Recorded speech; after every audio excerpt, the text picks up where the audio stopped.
ဟိုစကားထဲမှာစကားချင်းနေနဲ့ပဲပြောမယ်ဆိုရင်ကျမတရားရဲ့ခါစားချက်ပေါ့နော်စကားထဲမှာဆိုရင်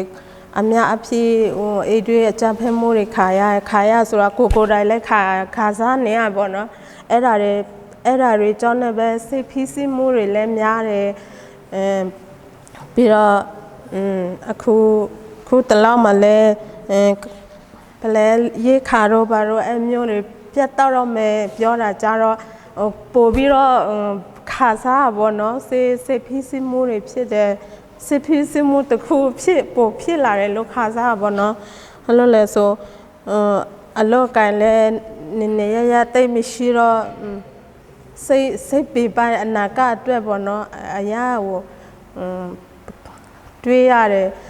ဘလို့ဆလက်ရတည်ရမလဲနောက်ပြီးတော့တချို့ဆိုလဲပြောကြတယ်ကြောက်ကလေးကြောတွေလဲပိတ်တော့မယ်စိတ်ခါတွေလဲအခမဲ့တက်ခွေးမရတော့ဘူးစင်းရုံသွားတာတော့ဘာလို့ဆိုလဲအခမဲ့သွားလို့မရတော့ဘူးဆိုတော့ကျမတို့အတွက်လဲအရာစိတ်လေးပေါ့နော်အဲ့တခုအတွက်ဆိုဘလဲတော်စိတ်ပေးပါရပေါ့နော်